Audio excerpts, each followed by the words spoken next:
की स्टार्टिंग होती है ना, हमें एक सीन दिखाया जाता है गाँव का और वहाँ पे दिखाया जाता है कि वहाँ पे बहुत ज़्यादा बड़े-बड़े मॉन्स्टर्स से अटैक कर दिया है। वहाँ का जो अमीर लोग मतलब वहाँ का जो अमीर एक राजा होता है, वो अपने फैमिली को उस मॉन्स्टर से बचाने के लिए कुछ वो मॉन्स्टर को मारने के लिए लोगों को बुलाता है एंड देन फिर और उसके बाद हमें ये भी पता चलता है कि वो जो मॉन्स्टर ने अटैक किया था वो सिटी चीन थी। और वो जो डीमंस होता है वो मॉन्स्टर को ना मूवी में डीमंस बताया गया है एंड देन फिर वो जो डीमंस होते हैं ना बहुत ज़्यादा पावरफुल होते हैं। अब यहाँ पर बहुत से डीमंस प्लेयर यानी कि जो डीमंस को मार सकते हैं वो भी राजा के जो दरबार में मतलब जो चीन का सबसे अमीर आदमी था उसके दरबार में उसके घर में आ चुके थे। लेकिन वो सब के सब बहुत ही ज़्यादा परेशान लग रहे थे और वो सब लोग ये सोच रहे थे कि किसी ना किसी तरीके से वो डीमन रुक जाए और हमारे ऊपर अटैक ना करे। और उसमें से एक डीमन हंटर जिसका नाम जेड है और यही जेड इस मूवी की मेन कैरेक्टर भी है और जेड ही उस डीमन का इंतज़ार कर रही थी और उस डीमन के साथ लड़ना भी चाह रही थी। लेकिन यहाँ मिस्ट्री ये है कि यहाँ पे ये सब लोग डीमन से डर रहे थे पर लेकिन ये अकेली ही डीमन का इंतज़ार क्यों कर रही थी और इसके बारे में मूवी में हमें आगे पता चलेगा। और अभी हमें पता चलता है कि डीमन वहाँ पर आने वाला था और उस डीमन को मारने के लिए वो तैयार खड़ी थी और तभी पैलेस का दरवाज़ा भी खुलता है और वो दरवाजे के पूरा खुलने से पहले ही वो अपना वेपन उस दरवाजे की तरफ फेंक देती है और फिर हमें पता चलता है कि उस दरवाजे से पैलेस के दरवाजे से कोई डीमन या फिर मॉन्स्टर नहीं आया है, उधर कोई एक डीमन हंटर आ चुका है जो डीमंस को मारने के लिए आया था और उस आदमी का नाम टॉम था और इसीलिए वो जेड को इम्प्रेस करना शुरू कर देता है। पर जेड को उसकी बातों में कोई भी इंटरेस्ट नहीं था क्योंकि वो यहाँ पर डीमन के प्रेजेंस को फील कर रही थी और उसी से ही लड़ना चाहती थी। और तभी हम अचानक देखते हैं कि वहाँ पर पैलेस में लगी हुई बेल अचानक से बजने लगती है और उसके बाद अचानक से जो जमीन है वो टूटने लग जाती है और उसको देखते ही सब डीमन हंटर अपने अपने मैजिक का इस्तेमाल करते हुए उस डीमन को हराने की कोशिश में लग जाते हैं। लेकिन वो डीमन उनके कंट्रोल में आने के बजाय वो उन्हीं सब लोगों को अपने पास खींच लेता है और फिर वो उस गड्ढे में से उनकी हड्डियों को बाहर फेंक देता है। और ये सब देखकर जिसने उस डीमन हंटर को हायर किया था वो बहुत ज़्यादा डर जाता है और दूसरी तरफ ये सब देख के बाकी के जो डीमन हंटर थे वो भी भाग गए थे और जो डीमन हंटर वहाँ से भाग गए थे उनका अब वो जो डीमन जमीन के नीचे से पीछा कर रहा था जबकि उससे उनके पीछे खड़ा हुआ टॉम जो एक डीमन हंटर ही था वो भागने के बजाय उन सब लोगों को देख रहा था। और तब ही एक डीमन अपने हाथ को या फिर उसके टंग को बाहर निकाल के उसको पकड़ लेता है और उसके तरफ अंदर खींच लेता है और ये सब देखकर और जो डीमन हंटर है वो सब डीमन को मारने के लिए बाहर निकलते हैं और इन सब डीमन हंटर्स को देख के वो जो डीमन अपने जॉइंट हैंड्स को दबा के इनको मारने वाला था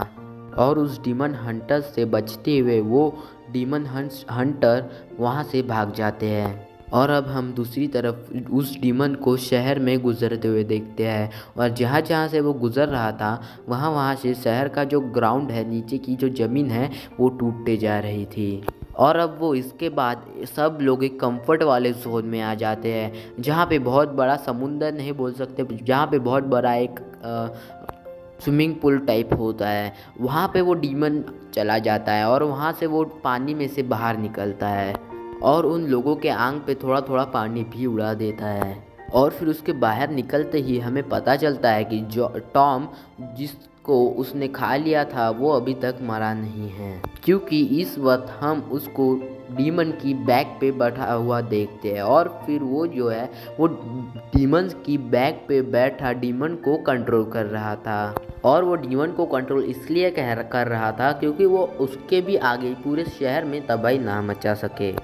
जबकि वो डीमन बाहर निकलते ही जो डीमन हंटर का लीडर होता है उसे खा जाता है, जिसके बाद हम देखते हैं कि वो डीमन घरों को तोड़ता हुआ अपने सामने उसको जो भी दिखा उसको खाते जा रहा था और इसी दौरान वो अपने ऊपर बैठे हुए टॉम को भी नीचे गिरा देता है। और अब यहाँ पर एंट्री होती है जेड की और अब वो अपने एरो से पॉइजनस एरो से डीमन पर अटैक करने वाली थी, और जिस दौरान वो डीमन भी गुस्से से चिल्लाते हुए काफ़ी ज़्यादा लोगों को खाते जा रहा था। और अब जैसे ही वो डीमन एक आदमी को खाने लगता है तो हम देखते हैं कि टॉम उस आदमी को बचाने के लिए जाता है, और जैसे ही टॉम उसे बचाने के लिए जंप करता है तभी जेड अपना एरो भी छोड़ देती है, और अभी ये एरो डीमन की वजह टॉम को लग जाता है, जिसके वजह से टॉम भी अब ज़मीन पे जा गिरा था, जहाँ पर उसको एक ओल्ड लेडी ने गलत आदमी समझकर स्लैप कर दिया था। और अब वो लड़कियाँ उस अटैक को इग्नोर कर डीमन पर एक दूसरा अटैक करने वाली थी, और जैसे ही वो दोनों लड़कियां उसके आई पर अटैक करती है तो वो डीमन वहां पर ही मर जाता है। और अब उसके बाद जेड उस डीमन के पीठ पर चढ़कर उसके पीठ पर एक कट लगा देती है, और फिर अब जेड कूद जाता है और उसको जॉय को जेड बचाता है, और फिर वो उसको उस क्रिएचर के पीठ से नीचे गिरा देता है, और फिर वो ब्लड वो अमीर आदमी के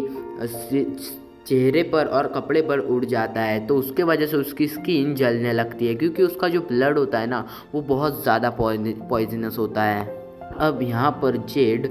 टॉम का शुक्रिया अदा करने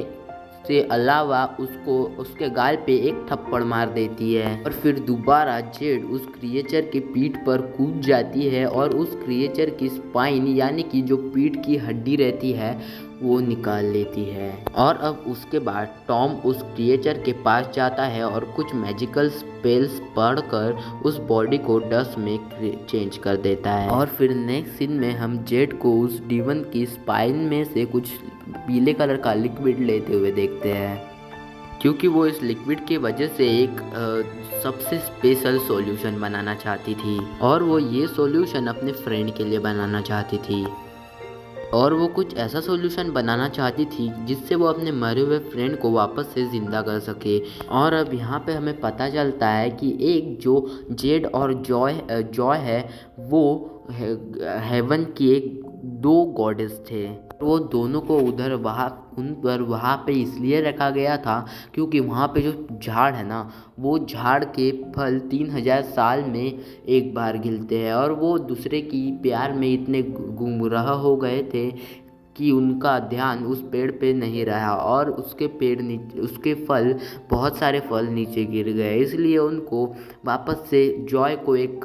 सॉल्यूशन पिला के नीचे भेज दिया गया, और फिर जो जेड है उसको भी सॉल्यूशन दिया गया, पर उसने वो सॉल्यूशन नहीं पिया, और वो सॉल्यूशन को फेंक के वो भी जॉय के पीछे पीछे नीचे चली गई। इस दौरान जो जॉय है उसकी जो याददाश्त है वो चली गई थी, क्योंकि उसको वो लिक्विड पिलाया गया था, और ये जो जेड है वो उसके पीछे पीछे जा रही थी, पर वो जो जॉय है वो बहुत नीचे निकल गया था, इसलिए ये अभी जेड को जॉय को ढूंढना पड़ेगा, और ये ढूंढने के लिए वो लिक्विड बना रही थी, जिस लिक्विड के हेल्प से वो अपने फ्रेंड्स यानी कि जॉय को ढूंढ सके। और अब ये लिक्विड बनाने में उसे एक इंग्रेडिएंट को मिल गया था, मतलब जो डीवन की जो स्पाइन है वो तो उसे मिल गई थी उस डीवन को मार के, पर उसको और एक चीज़ की ज़रूरत पड़ रही थी इस लिक्विड को बनाने में, जो कि है एक मॉन्स्टर की आई, यानी कि जो एक मॉन्स्टर होता है उसके पूरे फेस पर एक ही आई होती है, और वो आई उसे अभी चाहिए है उस लिक्विड को बनाने के लिए,